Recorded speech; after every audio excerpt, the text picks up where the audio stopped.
నమస్తే, మీరు చూస్తున్న live nine TV. Kingkoti SC girls హాస్టల్లో భోజనంలో బొద్దింకలు రావడంతో రోడ్డుపైకి దిగివచ్చిన విద్యార్థులు. హాస్టల్ భోజనంలో పలుమార్లు బొద్దింకలు రావడంతో హాస్టల్ వార్డెన్కి పలుమార్లు ఫిర్యాదు చేసినా పట్టించుకోకపోవడంతో ధర్నాకు దిగారు. ఈ బొద్దింకల భోజనం తమ పిల్లలకు తినిపిస్తే వాళ్ళు తింటారా అని వాళ్ళు ప్రశ్నిస్తున్నారు. హాస్టల్ విద్యార్థులు తమ సమస్యలను వెంటనే పరిష్కరించాలని, హాస్టల్ వార్డెన్ని సస్పెండ్ చేయాలని డిమాండ్ చేశారు. వీరికి మద్దతుగా పలు స్థానిక బీజేపీ కార్యకర్తలు మద్దతునిచ్చారు.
బీటెక్ ఫైనల్ ఇయర్ చదువుతున్నా. ఎస్సీ హాస్టల్ ప్రెసిడెంట్ సార్ ఇక్కడ ప్రతి ఒక్క ప్రాబ్లం ఎన్నిసార్లు ప్రాబ్లం సాల్వ్ చేయండి. ఇది ప్రాబ్లం వచ్చింది, ఫస్ట్ మేడం దగ్గర తీసుకెళ్ళాలి, ఇంత బయటికి తీసుకురావద్దని చెప్పి మేడం దగ్గర తీసుకెళ్ళినా సరే చూద్దాంలే అని ఇట్లా పంపించేస్తుంది. కానీ ఒక్కసారి కూడా ప్రాబ్లం సాల్వ్ కాలేదు. వచ్చి 6 months అవుతుంది, ఏ ప్రాబ్లం సాల్వ్ కాలేదు.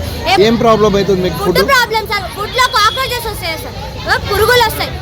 1 week కంటిన్యూ వచ్చింది చెప్పినామైనా అయినా అట్లనే వచ్చింది. ఏమనంటే పర్సనల్గా ఏదో ప్రాబ్లం ఉంటే వర్కర్స్ని తీసేస్తారు. మాకు సపోర్ట్ చేస్తున్నారు. ఒక ఇన్ఫర్మేషన్ అనేది ఇవ్వాలి స్టూడెంట్స్ ఉన్నారు కాబట్టి ఒక వార్డెన్ ఉంటారు, ఒక ఏఎస్డబ్ల్యూ అని ఒక డీడీ సార్ అని మేము ఉండడం వలన వాళ్ళు ఉంటారు. అసలు మాకు చెప్పకుండా ఒక ఏఎస్డబ్ల్యూ సార్ వస్తారు, మేడం మాటనే వింటారు. స్టూడెంట్స్ ప్రాబ్లం ఏంది, స్టూడెంట్ తరపున మేము ఎట్లా అసలు ప్రాబ్లం ఏంది, వాళ్ళ తరపున వినాలా వద్దా అనేది వినరు. అసలు మేడం కోసం వచ్చి మేడంతో మాట్లాడి వెళ్ళిపోతారు. స్టూడెంట్స్ ప్రాబ్లమ్స్ అవసరం లేదా, స్టూడెంట్స్ గురించి అవసరం లేదా, పట్టించుకోరు అసలు స్టూడెంట్స్ గురించి. మాకు కూర్చోబెట్టి మీటింగ్ పెట్టిందే లేదు సార్. ఈ మేడం మాకు అంతే ముందు మీటింగ్ గ్రూప్ లో ఉంటారు, పర్సనల్ గా పెట్టమంటారు. మేడం మాకు ఈ ప్రాబ్లం మీరు ఇది సాల్వ్ చేయండి అంటే ఓకే అని రెస్పాండ్ అవ్వాలి. గ్రూప్ లో ఉండరు, ఎగ్జిట్ అవుతారు. ఆమె ఉన్న గ్రూప్ లో ఆమె ఒక్కతే only admin can send messages. ఇట్లుంటే మా ప్రాబ్లమ్స్ మేము ఎవరికి చెప్పుకోవాలి? మరి పర్సనల్ గా మెసేజ్ చేస్తే మెసేజ్ చూడరు, ఈవెన్ కేర్ చేయరు, ఎవ్వరు చేయరు. మేడం కనీసం గ్రూప్ లో అమ్మా ఇది సాల్వ్ చేసిన, ఇది మీ ప్రాబ్లం ఇట్లుందని కూడా మాకు అప్డేట్స్ ఇవ్వరు. గ్రూప్ లో నుంచి వెళ్ళిపోతారు. ఏమైనా నేను ఉండదు గ్రూప్ లో అంటారు. మరి మేము ఎవరు కేర్ చేస్తాం మమ్మల్ని? మా ప్రెసిడెంట్ చెప్పాలి, ఏం చెప్పదు. ఇట్లుంటది. మా హాస్టల్ కి బోర్డు కూడా లేదు, ఇది మా హాస్టల్ అన్నానికి కూడా బోర్డు లేదు. అసలు ఏ ఇన్ఫర్మేషన్ కూడా మాకు ఇవ్వదు అసలు.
వీడియో కనుక మీకు నచ్చినట్లయితే లైక్ చేయండి, షేర్ చేయండి, సబ్స్క్రైబ్ చేయండి, బెల్ గంటపై క్లిక్ చేయండి.